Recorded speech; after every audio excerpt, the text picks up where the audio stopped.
dilatar más la sesión. La verdad es que nos hemos quedado un poco con la miel en los labios de todo el trabajo que queda por hacer y realmente lo que ha subrayado Joan María sobre la necesidad de museos es una evidencia que clama, la verdad, porque yo solamente voy a ser muy breve porque creo que en la exposición de esta mesa el protagonismo corresponde a las asociaciones, luego podemos abrir un pequeño debate, ¿no?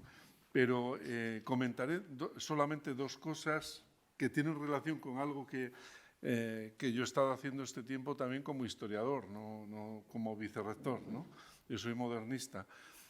Hace unos pocos años, en una sesión conjunta entre profesorado de universidad y de secundaria de la Fundación Española de Historia Moderna, celebrado en Sevilla, precisamente en la charla que me correspondió, subrayaba la necesidad, teniendo en cuenta también la fragilidad con la que está representada la historia en la enseñanza no universitaria, que es la que forma la ciudadanía, el estándar, la necesidad de alimentar o educar los ojos de nosotros como ciudadanos y ciudadanas para leer en nuestros paisajes urbanos lo que hemos ido transformando como sociedad, ¿no? Esto es algo que hacen muy bien los museos. Aquí se han puesto muchos ejemplos desde el ámbito digital, que seguramente tendrán que desarrollarse mucho más, pero esta es una labor en la que tenemos que trabajar juntos todos los que somos activistas en la investigación, en la formación y en la difusión de resultados de conocimiento. Y la segunda, que es un poco, por añadir una nota más, ¿no?, a lo que se ha comentado hoy, desde el año 2018 y acaba en el 2024, y a lo mejor puede ayudar un poco a financiar algunos de los proyectos que tenéis. Mi grupo de investigación ha estado, ya estamos en la fase final, de ejecución de un proyecto de la convocatoria RISE de Marie Curie, de movilidad de investigadores. Había 7 universidades y un poco más de un centenar de investigadores de distintas edades. Lo más importante casi era enganchar en el proyecto a los más jóvenes para que puedan aprovechar en sus tesis doctorales los resultados de esa movilidad. El proyecto va a generar también documentación de este tipo digital porque se coordina desde Évora y versa sobre las formas de resistencia y participación política en las monarquías ibéricas, en un estudio comparado de la monarquía lusa y la monarquía hispánica. Y hay una cartografía de conflictos a los dos lados del Atlántico, ¿no? Entonces, que estará en acceso libre. Es el fruto un poco del trabajo de estos años. Y nada más, presento por mi parte, bueno, el orden no altera el producto.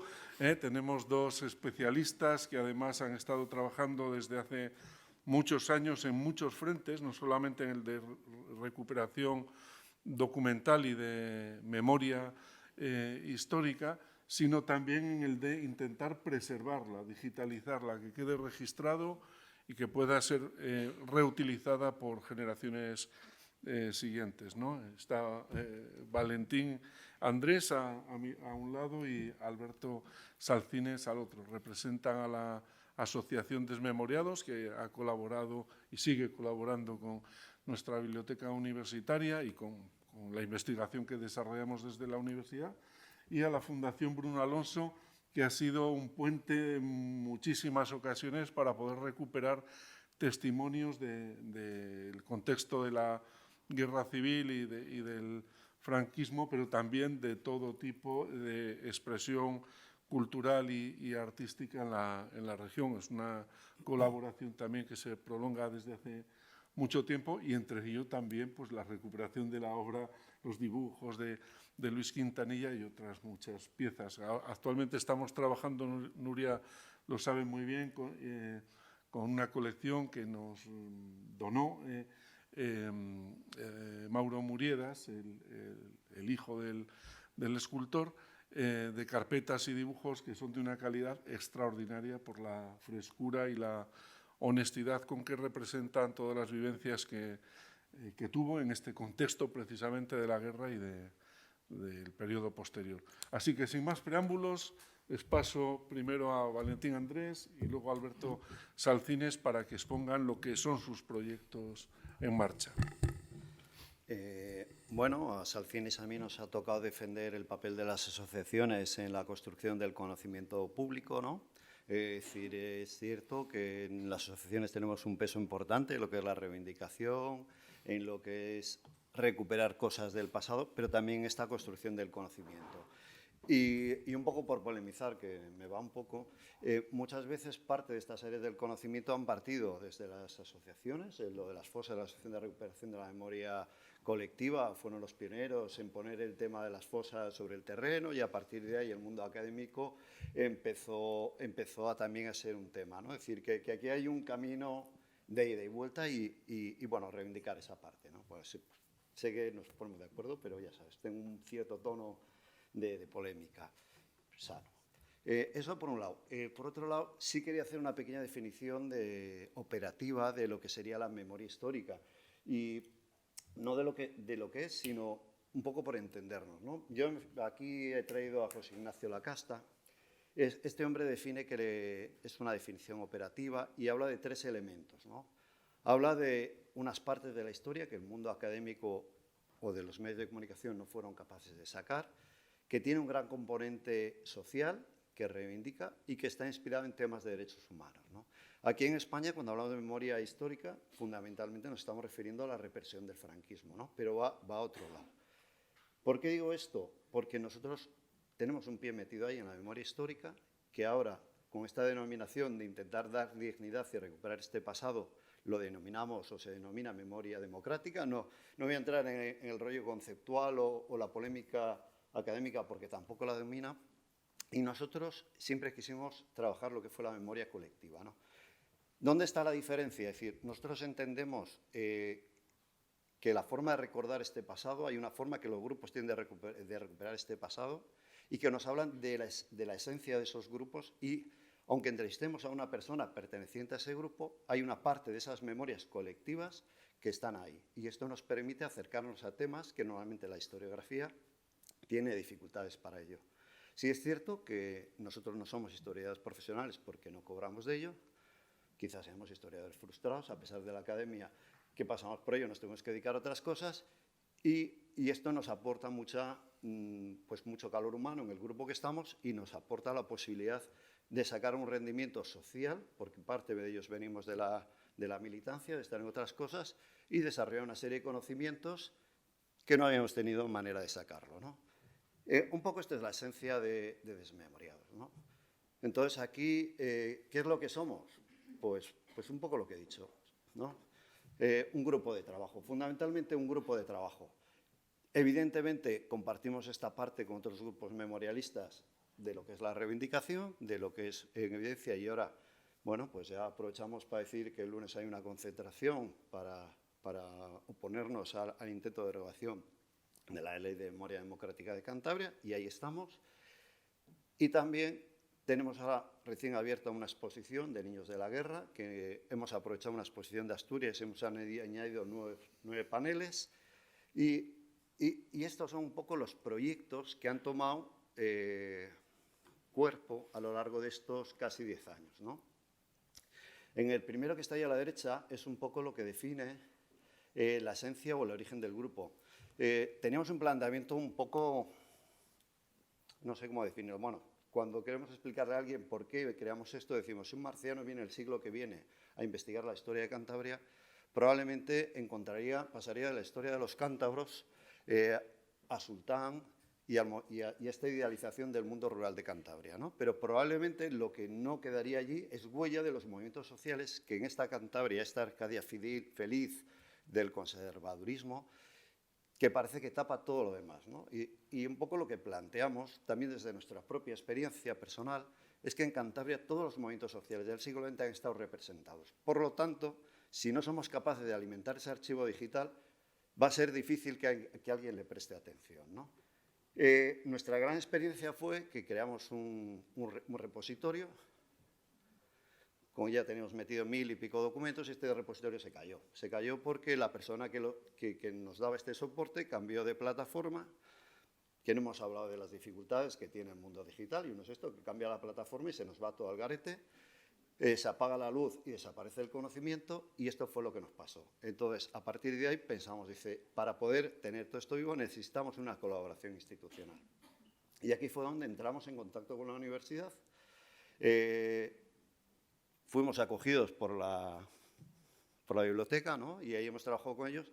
Y una cosa que es lo único que voy a decir para la polémica, es decir, no hemos sido acogidos por el departamento que pensábamos que iba a poder tener interés en ello, ¿no? Ahí queda. La cuestión es... Yo os doy el teléfono. Sí, que sí. No hace falta ya.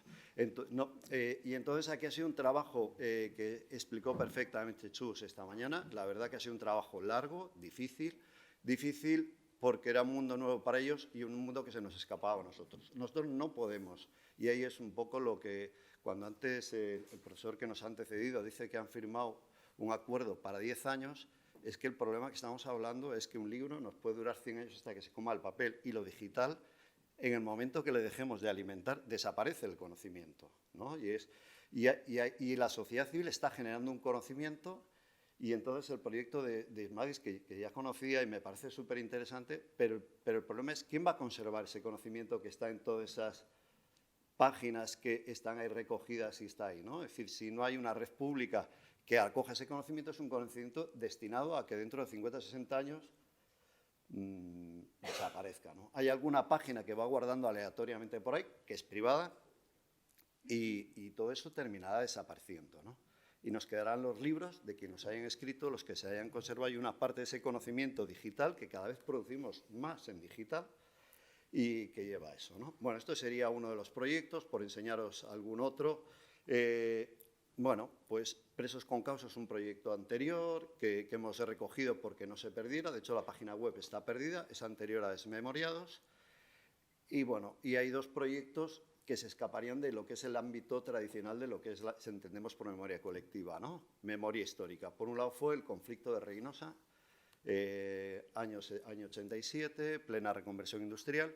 Aquí hemos hablado que quizá el que más impacto internacional tuvo fue la guerra civil, pero probablemente el que más impacto, incluso actualmente, tiene en nuestras vidas fue la reconversión industrial, incluso, y el movimiento ideológico que lo sustentó, e incluso tiene que ver en cuestión de nuestras mentalidades, pero curiosamente la historiografía no le interesa tanto, ¿no? Y el otro caso, que fue un caso muy curioso, por cuando empezamos a funcionar allá por 2016, empezando a publicar cosas, es el caso de Almería, ¿no? Si aquellos que no lo sepáis, 3 jóvenes que viajan a Almería en el año 81 y son confundidos por ETA, bueno, y ahí si queréis lo podéis leer, ¿no? Pues aquí lo curioso de esto es que los miembros del grupo teníamos recuerdo de esto, pero teníamos un recuerdo olvidado. Y fue la sobrina que nos dijo, quiero que vosotros investiguéis esto. Y ahí surgió un monográfico, una serie de artículos, tenemos un pequeño documental, ahora hay otro, y empezamos un trabajo de recuperación de esta memoria que se consiguió tras muchos avatares que el Parlamento les hiciera un reconocimiento.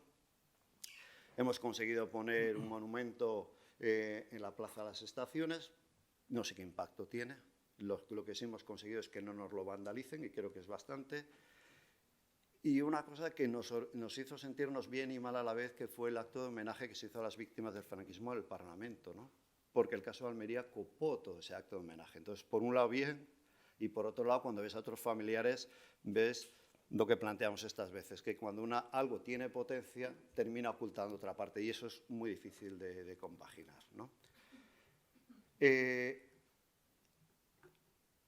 Una cosa que sí quería comentar es, ha habido una democratización, y la democratización lo digo entre comillas, de la tecnología, ¿no? Porque esto es tanto entender que el poder de la tecnología para publicar e investigar está en manos de todos, ¿no? Esto es, para que sea realmente democracia, tendría que ser una capacidad repartida de ese poder hacia todos, y no vimos el poder que hay detrás. No es la misma capacidad que puede tener una asociación o una universidad que los medios de comunicación a la hora de acceder o investigar. Pero sí es cierto que gracias a esa democratización de la tecnología, por ejemplo, el seminario Fuentes Orales, en el que algunos de nosotros participamos allá en los años 90, pudimos hacer un libro Porque si no hubiéramos tenido la capacidad de aprender a manejar el Word, es decir, que ya empezamos a digitalizar las técnicas que utilizamos, pues probablemente no hubiéramos sido capaces, unos pequeños estudiantes que salimos con una tutoría de un profesor, a hacer eso, o a grabar las entrevistas de audio, que he hablado esta mañana con Tomás, que hay unas 60 entrevistas que están pendientes de ser digitalizadas. ¿Y la digitalización que ha hecho la cultura digital? Pues que las tecnologías sigan siendo más baratas y más accesibles, no más democráticas, porque la difusión, estáis hablando del impacto que instituciones, que os llamáis pequeñas, pero claro, nosotros vamos andando y vosotros vais en Ferrari, ¿no? El impacto que tenéis, la capacidad que tenéis de impactar socialmente, pues ahí hablamos de que realmente no hay una democratización de la información, ¿no? Hay un acceso, pero como están las redes, pero te llega lo que te llega y tenemos capacidad de acceder a ello, ¿no? Y nosotros a la vez publicamos en papel. Es decir, hacemos un anuario todos los años, si alguno tiene interés le puedo enseñar, luego tengo ahí algunos. Lo que hemos publicado en Internet lo pasamos en papel, porque hay una brecha digital. Y porque si se cae la web, por lo menos lo tenemos en papel, ¿no? Y luego hicimos un proyecto que también nos parecía muy interesante, que lo hicimos con una asociación de aquí, que se llama La Vorágine, que tiene una librería social, y que era un poco pedir relatos a novelistas, porque pensábamos que había que ampliar el círculo al que llegábamos. Y que a través de las charlas tienes un público que sí, juntas 60, 80 personas. En la inauguración el otro día teníamos 150, que está muy bien, pero hay gente que no llegas, ¿no? Y María Toca está aquí delante, que también publicó, tiene ahí un relato publicado, y bueno, fue un libro del cual estamos muy contentos, que tuvo su circulación, ¿no? Y luego con lo de Reynosa hicimos una exposición. El problema de las exposiciones es que una vez que las retiras dejan de existir, y publicamos un monográfico con dos fotógrafos de Reynosa que nos prestaron sus fotos. Y luego aquí, cuando nosotros empezamos a generar el archivo, nos dimos cuenta que estamos almacenando mucha documentación. Y copiando algunos museos que tienen la pieza del mes, una compañera nos dijo, es que la memoria no vale conservarla, hay que ejercerla. Entonces, para poder ejercer necesitamos compartirla y difundirla. Entonces, en un formato que en principio era de 500 palabras, después pasamos a 1500, y a veces terminamos haciendo lo que nosotros llamamos monográficos, no documentos del mes, sino monográficos, es cuando ya publicamos varias piezas en un mes sobre un tema. Esto llegamos a una colaboración con el diario.es y hace ya, creo que son 5 años, que todos los meses publicamos sobre los temas que nos preocupan e intentamos que sean con nuestro material recuperado. Aquí no, esto es una foto del Museo de Historia Popular de Gijón, pero esta foto que es de la Guerra de África es de una señora que estaba en su casa, ¿no? Y aquí ponemos de relevancia lo que son los archivos personales y lo que cada uno tiene en su casa, ¿no? ¿Me he pasado? Vale. Entonces, en esencia, y cerrando ya, ¿no? Tenemos una web que básicamente es de contenidos, donde también recogemos nuestras iniciativas, y nuestra preocupación es, uno, y por eso llegamos a un acuerdo con la universidad, el día que toda nuestra asociación desaparecerá, ¿no? Es decir, es un poco, no somos una fundación, queremos que el legado, el trabajo que se ha hecho se conserve. Por eso cedimos una copia en propiedad a la universidad y estamos colaborando ahí. La duda que nos queda sobre la tecnología es, ¿qué pasa con todas estas webs, no la nuestra, la de otros, que están produciendo en digital? Antes había un compañero que decía que tiene una asociación de espeleología y que se les fundió el blog, pero todo eso que han generado, todo ese conocimiento, ¿dónde soporta? ¿Va a haber alguna vez un paraguas público que todo este conocimiento lo atesore? Sería una duda. No sé si hemos hablado de la obsolescencia de los programas. ¿Qué va a pasar cuando cambien los formatos? Porque estamos alojando también en servidores que no son públicos, es decir, que el público lo tiene contratado, pero están en servidores privados, ¿no? En estos días que tenemos este lío con Palestina, ¿qué pasa si otro día, que desgraciadamente nos pueda pasar lo mismo o situaciones similares, ¿no? Es decir, o algún acto, alguien que decida desconectarnos, ¿no? Yo creo que son cuestiones, bueno, que están ahí. Lo digital abre muchas posibilidades, y lo digital tiene riesgos que a veces no valoramos en este sentido. Vale. Muchas gracias, Tino. Y bueno, luego recuperaremos estas ideas, pero yo creo que, aparte del interés de todas las cuestiones que has planteado y la de la comunicación con los investigadores, digamos, profesionales del departamento, no es una cuestión menor. O sea que creo que yo subrayaría también la cuestión que has señalado sobre la jerarquización de la información, porque ayuda a construir el conocimiento y se relaciona muy bien con algo que ha comentado antes también Joan María, de la complejidad de los fenómenos históricos. Estamos obligados a mostrarlo, ¿no? Esto también, ¿no? Y la cuestión de la desconexión. Yo me lo he planteado muchas veces porque yo soy modernista y yo trabajo con documentación de hace 400 años y la consulto en papel.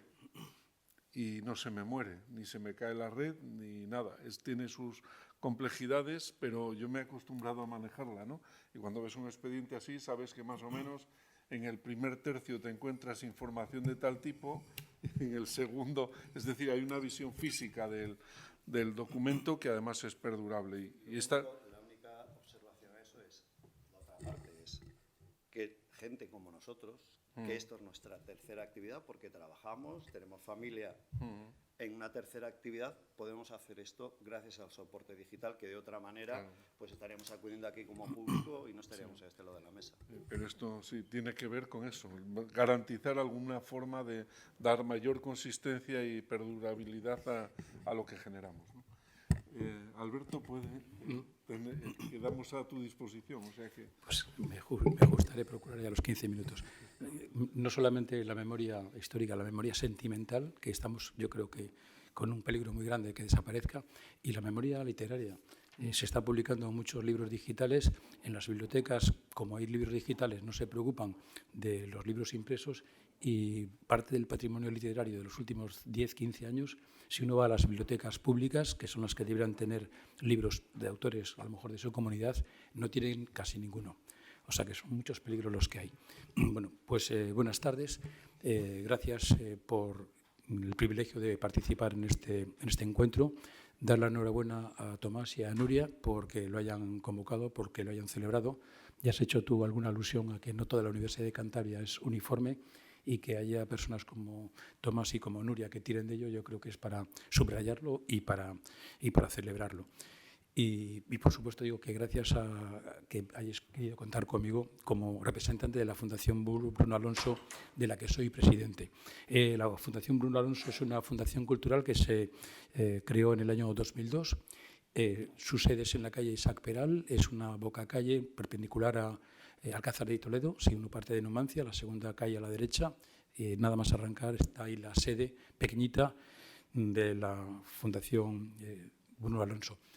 Sus fines son fundamentalmente culturales. Realizamos exposiciones de arte, conciertos, recitales, ciclos de conferencias, etcétera, etcétera.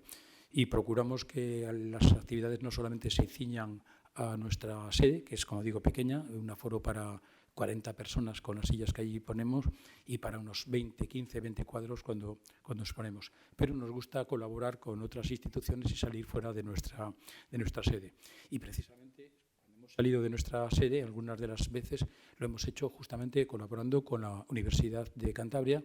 En los últimos años con Tomás y con Nuria. Han sido varias las actividades que hemos hecho. En el recuerdo, esta mañana se citó los dibujos de Luis Quintanilla, que eran de la Fundación, cedidos a la universidad, pero luego se han hecho muchas otras actividades.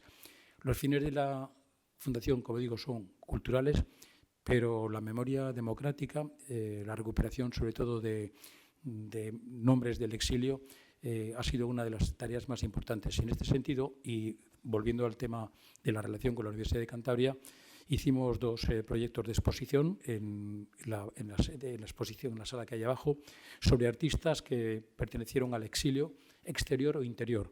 Nombres como Ángel Alonso, Ricardo Bernardo, Rufino Ceballos, Santiago Montes, Mauro Muridas, Jesús Otero, Eduardo Pisano, Luis Quintanilla, Antonio Quirós, Miguel Vázquez, por ejemplo.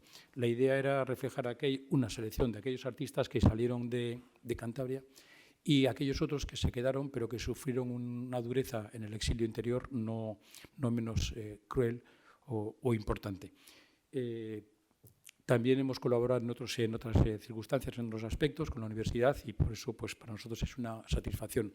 Indirectamente con la cesión de dibujos de Mauro Muridas, que fue un pintor y escultor y dibujante de Torrelavega, que sin querer también reflejó la posguerra en España, en Torrelavega, que es donde él vivió, porque sin querer se convirtió su obra, que tenía unos acentos costumbristas, en un reflejo del momento aquel, sobre todo con muchas obras que hizo estando en la cárcel y con amigos que se fueron al exilio.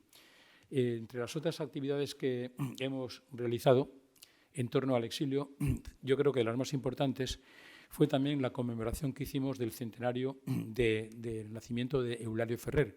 Estuvo muy vinculado a la Fundación y por vínculos de amistad fundamentalmente, en concreto con Antonio Santoveña o con José Ramón Saiz Viadero, que fueron patronos. Viadero en concreto fue presidente de la Fundación. Se hizo una magna exposición sobre la vida y la obra de Eulalio Ferrer y se hicieron un ciclo de conferencias en el que intervinieron. Las conferencias eran en torno a Eulalio Ferrer, a partir de la figura de Eulalio Ferrer. Antonio Santoveña habló sobre Santander, Eulalio Ferrer, geografía sentimental de un joven socialista, Miguel Ángel Soya, democracia y guerra civil, Cantabria 1931-39, se partía del microcosmos de Eulalio Ferrer, de su vida familiar, para pasar a lo más general. Ramón Viadero habló artistas y creadores de Cantabria repartidos en el exilio republicano por 3 continentes, y José Manuel Puente, el exilio republicano en Europa, los itinerarios de la resistencia antifascista. Por el miedo precisamente que estamos denunciando a que lo digital o que lo oral se pueda perder, procuramos que aquellas cosas que tengan un interés se puedan publicar. Y en este sentido se publicó el libro que les muestro ahora, para que ustedes lo conozcan. Pueden, si tienen interés, acercarse hasta la Fundación Bruno Alonso y pueden adquirirle. Recoge las conferencias que se impartieron en el Parlamento de Cantabria. Contamos en ese momento también con la colaboración de Joaquín Gómez, que era el presidente del Parlamento y muy vinculado afectivamente a la Fundación Bruno Alonso. El libro, como digo, recoge las conversaciones. Otro de los temas interesantes que yo creo que abordó la Fundación ha sido el tema, como digo, del exilio, a través de un congreso que tuvo lugar en el año 2019, un libro que titulamos Destinos del exilio republicano, y que también voy a dar los títulos de algunas de las conferencias y algunos de los conferenciantes, porque vinieron profesores de universidades, por supuesto españolas, de Europa y de Sudamérica. Fue un ciclo que se hizo durante 3 días, me parece que fue de lo más exhaustivo, y Sin camino de vuelta a Cuba y el exilio español, de Katia Figueredo, Conciencia social, conciencia de género, de Luisa Carnés, Enrique Larrínaga y Fernando García, 2 racinguistas tras el balón exiliado, El exilio norteamericano, de Luis Buñuel, Epistolario desde el exilio, de Luis Quintanilla, El desencanto de los trasterrados, José Gauss y Eugenio Imaz, Cartas de agradecimientos desde el exilio, de Antonio Ontañón, luego le voy a citar, de José Manuel Puente, que citaba hace un rato, El exilio resistente, Cántabros en la resistencia y la Francia libre, Trauma, herida y palabra, la poesía última de Emilio Prados, Epistolario Ferrer Herreros, México Santander, Santiago Montes, Topo en Laredo, Juan Ruiz Olazarán, un hombre hecho a sí mismo, de Miguel Ángel Soya Gutiérrez. También un acercamiento a la figura de Riviero Gil. La Fundación Bruno Alonso hizo una exposición dedicada a Riviero Gil, o Españoles en Pedro Sánchez, de Fernando Vierna. El libro, como digo, pues recoge todas las conferencias que se impartieron durante esos 3 días. Es un trabajo que nos llevó bastante tiempo la recuperación del mismo, pero yo creo que nos compensó. Hay más actividades que ha hecho la Fundación.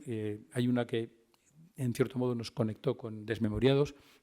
Antonio Ontañón tenía una cantidad de bibliografía y material en su casa a nivel puramente personal, sobre todo mucho trabajo sobre las fosas comunes en el cementerio de Ciriego, una historia muy tremenda, muy bonita en cuanto al significado de la actitud personal que adoptó Antonio Ontañón. Las fosas comunes es todas las fosas que hubo de los fusilamientos que hubo en Ciriego. Teóricamente tenían que tener todas una datación, un nombre de los protagonistas, etcétera. Parece ser que hubo un cura que borró todos los nombres. Antonio Ontañón hizo una labor de investigación para recuperar los nombres de toda la gente que estuvo allí. No sé si fueron 200 los nombres que recuperó. Pero luego, por su cuenta, él tenía una cantidad enorme de bibliografía, incluso bibliografía 830. Por eso sí. Pues eso, todo ese material estuvo, bueno, había hablado de que a lo mejor se lo daba desmemoriados, finalmente nos lo dio a nosotros y la idea sería también que pudiera ser catalogado, etcétera, para que esté a disposición de todos. Otro de los trabajos recientes, no me quiero pasar, creo que tengo hasta 10. Otro de los trabajos recientes es la recuperación de la memoria de Mercedes Rodrigo, una psicóloga española que tuvo que exiliarse en el año 39, una de las mujeres de la ciencia de aquellos años, que durante el exilio incluso estuvo en contacto en Francia con María O de Lejárraga y que finalmente su destino fue Colombia. Allí en Colombia fundó la Facultad de Psicología y convirtió la psicología en un estudio científico que entonces no estaba. Esta biografía muy reciente, se hicieron unas jornadas en el Parlamento de Cantabria, vinieron profesores de Sudamérica y de España y se hizo una biografía, entre Germán de la Riva, patrono de la Fundación, y Olga Umaña. Es también otra de las aportaciones de la Fundación.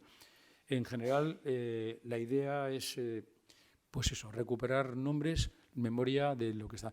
La Fundación también ha colaborado en el año, concretamente 2015-2016, cuando el Ayuntamiento de Santander trató de hacer una revisión histórica de las calles, invitó a 3 patronos de la Fundación para que pudieran estar en ellas. 2 de ellos eran patronos, de la Fundación, José Ramón Saiz Viadero y Antonio Santoveña. También estuvo Javier Antolín, que luego fue posteriormente concejal. Estos 3 patronos estuvieron en las primeras reuniones que hubo, unas 4 o 5, tratando de reivindicar y sacar del olvido pues tantos nombres que tanto ustedes como nosotros conocemos, ¿no? La cosa está como ya saben ustedes. Citar también que, como en la Fundación está José Ramón Saiz Viadero, es un hombre que quizás sea de los que más ha hablado en Cantabria sobre la memoria de la guerra civil, de la posguerra. Él tiene un archivo personal, se está tratando de que eso pueda ser propiedad o bien de la Biblioteca de Penilla de Toranzo o que alguna institución lo pueda acoger porque está muy, muy, muy bien digitalizado todo y sobre todo tiene muchas transversalidades. A partir de un nombre se pueden poner en comunicación, en contacto tantos otros nombres y, por supuesto, los artículos, las columnas, los libros que él ha escrito. Yo creo que me quedo en los 15 minutos y si hay alguien tiene algo más que decir, pero básicamente es esto, la línea de la Fundación, que es las actividades con ciclos de conferencias. En este sentido también, es una memoria quizá un poco más reciente, pero el año pasado dedicamos un día al mes a recuperar la memoria de la transición. El año pasado se habló quizá mucho de la transición, como tantas veces con interpretaciones muy diferentes, y nos propusimos invitar a diferentes personas para que abordaran, a ser posible, protagonistas de la transición, para que abordaran desde campos diferentes qué supuso la transición democrática. Estuvo una ministra para hablarnos concretamente sobre lo que significó el 23F y los movimientos que había políticamente hasta entonces. Se trató también el tema del periodismo, la transición democrática. Estuvo Diego Carcedo. La que nos habló como testimonio y testigo del 23F fue María Luisa Carcedo, ministra que fue también ministra de Sanidad, y así hemos ido con distintos invitados para que hablaran sobre la educación. También se dedicó otra jornada para revisar la historia de la transición. No quiero abusar más del tiempo, salvo que me quieran luego preguntar algo. Bueno, pues sí. Podemos abrir. Quien quiera intervenir, que levante ahora la mano, así nos hacemos una idea de cómo gestionar el tiempo. 1, 2. ¿Alguien más? Bueno, yo mientras llega el micrófono me quedo con la cosa que hay que recuperar esas voces y hay que darles permanencia. que hay que recuperar también la memoria que se nos escapa. Esta mañana comentaba precisamente con alguno de vosotros que hablando con personas que habían militado en su momento en CNT y preguntándole qué pasa con la documentación de CNT, dónde está, y digo, ¿no lo habréis mandado a Ámsterdam? Y dice, bueno, sí, hemos mandado buena parte de tal. Yo no sé si forma parte del mito, si mandaron todo o mandaron una parte, la otra se la han quedado, pero que desde luego no generaba mucha confianza el depositarla. Yo desde aquí digo, aquí está la directora de la biblioteca y personal de la biblioteca, que nosotros tratamos muy bien a la documentación histórica. O sea que todo lo que creáis conveniente que podamos hacer, nos lo decís y ya buscaremos la manera de gestionarlo. Bueno, ¿ha llegado el...? Pues entonces...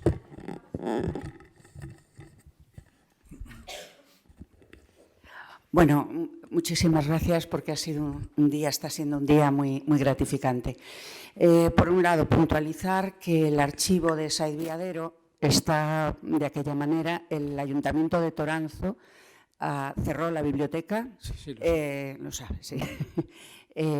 Me dio el alcalde, a mí personalmente, porque además le encaré palabra de que estaría abierta en septiembre y no ha sido así. El archivo, según me ha dicho la compañera de Ramón Vera, ha salido de su casa porque el Gobierno de Cantabria, pero no me preguntéis exactamente quién del Gobierno de Cantabria se ha hecho cargo. Yo, perdón, dudo que, es decir, lo que pediría a los tres estamentos que estáis aquí es que estéis pendientes de ese archivo, que es muy importante. Y una segunda petición muy importante. El archivo fotográfico de Manolo de Cos es absolutamente impresionante. Lo que sabemos es que la familia y los hijos no lo cedieron porque se les pagó, el Gobierno de Cantabria les pagó una pequeña cantidad, pero se ha hecho cargo el Gobierno de Cantabria. No sabemos nada de ese archivo. Si se ha clasificado, por supuesto, creemos que no, ni dónde está, ni sobre todo cómo está. Ese archivo es la historia de este país de los últimos 40 años, probablemente, porque no había manifestación, acto político que Manolo no estuviera con su cámara, y sobre la naturaleza y la etnografía de Cantabria. Es decir, tiene un valor impresionante. Por lo tanto, yo pediría que, bueno, pues que estéis pendientes de ambas cosas, el archivo de Viadero y Manolo de Cos. Nada más. De Ramón sé que antes de ayer me dijo Vera que ya había salido de su casa. Ahí había pendiente un grupo de personas, estamos pensando buscar o pedir una reunión con algún representante del Gobierno de Cantabria para dar un destino a eso, ¿no? Ha sido una pena la interrupción que ha tenido, porque parece que el destino iba a ser aquel. Además era muy bonito porque era justamente donde estaban viviendo ahora, pero lo que pasa es que, no sé si me adelanto a interpretar, viendo lo que ha habido con la memoria democrática por este gobierno, no sé qué interés puede tener. Y eso que es un archivo muy plural, puesto que Ramón Viadero es una persona muy plural, ha dirigido su interés en el mundo del cine, de la literatura, además de la historia y del exilio, ¿no? Y sería una pena porque está ahí todo ello. Y la biblioteca sigue cerrada, Sí. María Jesús, ¿querías comentar algo? Solo quería, bueno, lo que ya has dicho tú, que cuando estéis pensando en dar una salida con futuro, con un poco de estabilidad, de garantía, hasta donde puede haber garantías, claro, de pervivencia, que penséis en la universidad. La universidad tiene una biblioteca y un archivo que tiene condiciones. A ver, no nadamos en la abundancia, pero tenemos una infraestructura estable y una dotación digna, no voy a decir abundante, pero digna, y un conocimiento y ganas. A lo mejor no vamos muy deprisa porque son las manos que tenemos, pero bueno, ya habéis visto esta mañana que en la medida de lo que podemos le damos un tratamiento, garantía de conservación, buen tratamiento, difusión y demás, y tenernos en cuenta. No lo digo, a ver, no nos falta trabajo, no estoy pidiendo trabajo, estoy pensando en beneficio de todos, ¿vale? Desde el punto de vista social. Y sí que yo por mi parte esta vinculación, este llegar a la sociedad, que esta mañana alguno de los ponentes echaba de menos que no llegamos a las instituciones, ¿no? Archivos, bibliotecas o instituciones, no llegamos a lo mejor con una capilaridad grande a estratos sociales. A lo mejor teníamos que apoyarnos más en vosotros, en las asociaciones de ciudadanos, en los movimientos sociales, que a lo mejor están un poco más mortecinos que en otras épocas, pero siguen existiendo, ¿no? Entonces, a mí personalmente me ha aportado mucho la colaboración que hemos tenido con Desmemoriados. Para mí fue algo nuevo, nunca habíamos tenido este tipo de colaboración y realmente creo que nos ayuda no solo a conservar un patrimonio, sino a llegar, ¿no?, socialmente. Y eso que os acordéis de nosotros. Bueno, en el caso de la Fundación Bruno Alonso yo creo que es innecesario porque ya hemos cedido muchísimo material relacionado con Bruno Alonso, con la importancia histórica que tuvo, y yo lo tengo muy claro. En este sentido, la universidad es el mejor depositario desde el carácter científico de sus trabajos, sobre todo para no estar pendiente de los vaivenes ideológicos que a veces hay en los partidos que están al frente del poder, gobiernos autonómicos o ayuntamientos. Si hay alguien que está por encima de esos vaivenes ideológicos es la universidad, y si alguien tiene rigor en la forma de los tratamientos es esta. Si además en el caso concreto que nos ocupa hemos conocido a Nuria, conocemos a Tomás, sabemos cómo funciona, la garantía es absoluta. A los demás no conocemos, pero poco a poco que vamos tratando con uno con otro sabemos el cuidado con el que se hace esto. De manera que suscribo todo lo que dices. Bueno, yo que no sé aquí, yo un poco lo de sí reconocer que esta reflexión en Desmemoriados la tuvimos porque intentamos gestionar nuestro propio archivo, ¿no? Y después de 2 fracasos y de mucho trabajo, el planteamiento que se nos planteaba es: cedemos parte del control de nuestra información o corremos el riesgo de perderlo. Y aquí el trabajo con la universidad, no quiero evidentemente agradecerlo, pero no quiero que esto sea un peloteo, porque eso no va conmigo, chus. Pero sí es de reconocer que lo fundamental es que el archivo se conserva, y lo que sí hay que reconocer es que ahora mismo puede ser consultado, que es la otra parte que un poco que planteabais ahora. ¿Qué pasa con los archivos, no? Es decir, empezar a trabajar un archivo es muy goloso, es muy reconfortante. Si tú tienes 100 fotos en tu casa, te las sabes de memoria. Cuando llegas a 1000 con un archivador, más o menos te apañas. Y cuando empiezas a pasar de ese número, si no hay un trabajo de catalogación detrás y un sistema de búsqueda, se complica mucho, ¿no? Y hemos peleado mucho estos años porque hemos cambiado de criterios, hemos trabajado, pero una vez que esto está consolidado, sabemos que si hay un repositorio en esta comunidad que se va a mantener, va a ser el de la universidad, ¿no? El tema de los ayuntamientos, desgraciadamente, hasta que no creen instituciones sólidas, como puede ser el CEDIS en Santander, el Centro de Documentación de la Imagen de Santander, o otras instituciones similares que les doten de recursos y que estén pensados con personal para darle continuidad, los riesgos de que esa documentación se pierda es altísimo. Nada más que agradeceros a los dos el trabajo, la paciencia también y la capacidad de síntesis para contar cosas que llevan mucho trabajo en muy poco formato de tiempo. Y subrayar una cosa: si desde la ciencia no se abren puertas para que pueda entrar esta colaboración, pues vamos a contracorriente, porque todas las convocatorias de proyectos de investigación, tanto nacionales como europeos, tienen una pestaña abierta a la ciencia abierta, a la ciencia ciudadana. O sea que para nosotros es una obligación. Si no queremos recoger lo que tenemos cerca, pues es sencillamente una consecuencia de nuestra tozudez.